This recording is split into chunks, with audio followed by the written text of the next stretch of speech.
ইষ্টস্বার্থ প্রতিষ্ঠা আপন দেশু, ইষ্টপ্রাণ দাদা এবং মায়েরা সবাইকে জানাই আমার আনন্দিত জয়গুরু। আজকের এই ইষ্ট প্রসঙ্গের মূল বিষয়বস্তু হচ্ছে অসমের এক গরিব মায়ের জীবনে ঘটল একটি আশ্চর্য ঘটনা। কি ঘটনা তা আজকে এই ভিডিওর মাধ্যমে জেনে নেব। তাই ভিডিওটি সম্পূর্ণ দেখবেন এবং ভালো লাগলে একটি লাইক করে চ্যানেলটি সাবস্ক্রাইব করে রাখবেন।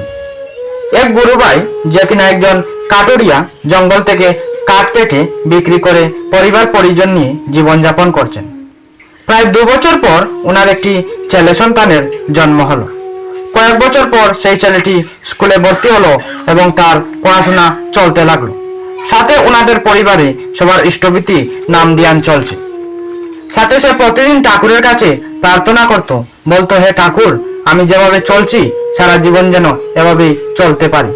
তাই ঠাকুর বাড়ি সুন্দর করে একটি বাণীর মাধ্যমে বলেছেন, ইষ্ট তোমার দাঁড়িয়ে আছেন জীবনভূমির পারে, আপন করে নেতারে তুই কর্ম আচার ব্যবহারে। সবসময় এই বাণীটি মনে থাকতো।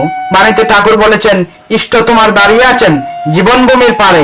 তাই তিনি ভাবতেন যে ঠাকুর আমার সাথে আছেন। ধীরে ধীরে এভাবেই চলতে লাগলো। ওনার ছেলের যখন 12 বছর বয়স হলো, তখন হঠাৎ একদিন তার হার্ট অ্যাটাকে মৃত্যু হলো। তখন ওনার স্ত্রী অনেক চিন্তায় পড়ে গেলেন এবং ভাবতে লাগলেন, এখন আমি কি করব? আমি তো শিশু বাচ্চাটিকে নিয়ে সাগরে ভেসে গেলাম। তখন পাড়া প্রতিবেশী মায়েরা এসে ওনাকে বুঝাতে লাগলেন যে তুমি দুঃখ করো না, তোমার এখনো কিছু হয়নি, তোমার এখনো একটি ছেলে আছে, ঠাকুরকে নিয়ে চলো, এমনি সব ঠিক হবে। তখন ওনার হঠাৎ ঠাকুরের সেই বাণীটি মনে পড়লো, যে বাণীটি ওনার স্বামীর জানা ছিল। কিছুদিন পর হঠাৎ একটি আশ্চর্য ঘটনা হলো, গ্রামের সস্তনী এক বাড়িতে লোক লাগবে। তখন তিনি তৎক্ষণাৎ সেই বাড়িতে গেলেন এবং তিনি কাজের বিষয়ে কথাবার্তা করলেন। এভাবে প্রায় বছর দিন কেটে গেল। একদিন সেই বাড়ির মালিক ওনাকে বললেন, আপনার তো একটি ছেলে আছে, তাই না? সে কি করে, পড়াশোনা করছে নাকি? তখন সেই মাটি কেঁদে ফেললেন এবং বললেন, না, আমার স্বামী মারা যাওয়ার পর আমার আর্থিক পরিস্থিতি অনেক খারাপ হয়ে যায়, তাই ছেলেকে আর পড়াশোনা করাতে পারেনি। তিনি বললেন, কতটুকু পড়াশোনা করিয়েছেন?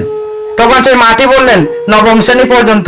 তখন সেই সস্তনী ব্রতধারী গুরুভাইটি বললেন, আগে আপনি ওকে স্কুলে ভর্তি করুন, আমি ওর দায়িত্ব নিয়ে ওর সমস্ত খরচ বহন করব। যেমন কথা তেমন কাজ। আবার ছেলেটি স্কুলে ভর্তি হলো, পড়াশোনা করতে লাগলো। ধীরে ধীরে এভাবেই চলতে লাগলো।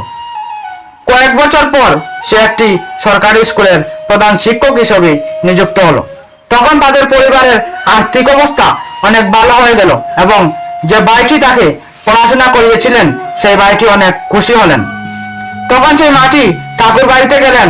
তখন ঠাকুর সশরীরে জীবন দশায় ছিলেন। ঠাকুর ওদের দেখেই বললেন, আগে তোর ছেলে চাকরিটা পেয়েছে তো? তিনি অবাক হয়ে বললেন, হ্যাঁ পেয়েছে ঠাকুর। তখন ঠাকুর ওদের বললেন, তোমার ইষ্টভীতি নাম ধ্যান ঠিক মতো করছো তো? তখন মাটি বললেন, হ্যাঁ ঠাকুর করছি। তিনি বললেন, ঠাকুর, আমার অনেক সময় ভয় ভয় করে। এ শুনে শ্রী ঠাকুর বললেন, এ তোর ভয় কিসের? তুই নাম নিয়েছিস, তোর গুরু আছেন, ভগবান আছেন, তুই সেই পথে চলবি, ভগবানকে ভালোবাসবি। ভগবান কাউকে ছাড়েন না, তোরাও তেমনি কাউকে ফেলবি না, কাউকে ছাড়বি না, সকলকেই ভালোবাসবি, তাদের সেবা করবি, খুব করে নাম করবি, ফুর্তিতে কাম কাজ করবি। এই কথা শুনে তিনি ঠাকুরকে প্রণাম করে বাড়িতে ফিরে এলেন। দেখুন কি সুন্দর ঠাকুরের লীলা, কিভাবে ছেলেটি ঠাকুরের দয়ায় চাকরি পেল। ঠাকুর বাড়িতে যাওয়ার পর ঠাকুর আগেই বলে দিলেন, হ্যাঁ তোর ছেলে কি চাকরিটা পেয়েছে। কি অপরূপ লীলা, কিভাবে একজন গুরু ভাই পড়াশোনা করালেন। তাই তো ঠাকুর বাড়ি সুন্দর করে বলেছেন, সদ্গুরুর শরণাপন্ন হও, সৎনাম মনন করো আর সৎসঙ্গের আশ্রয় গ্রহণ করো। আমি নিশ্চয়ই বলছি, তোমার আর তোমার উন্নয়নের জন্য তোমাকে ভাবতে হবে না। তিনি আরো বলেছেন, তোমার চলন বলন এমন হবে, বিশ্বজুড়ে চেয়ে রবে, তোমায় দেখে সুধায় যেন কি করলে এমন হবে, এই তো জীবন। তুমি তখন বলবে তাদের, সদ্গুরুর স্মরণ করো, সদ্গুরুর আদেশ নির্দেশ নিষ্ঠাভরে পালন করো। এই ছিল আজকের ইষ্ট প্রসঙ্গ। ভিডিওটি ভালো লাগলে একটি লাইক করে চ্যানেলটি সাবস্ক্রাইব করে রাখবেন। দেখা হবে পরের ভিডিওতে। সবার মঙ্গল হোক। খুব শীঘ্রই আমরা আরেকটি ভিডিও নিয়ে আসবো। জয় গুরু।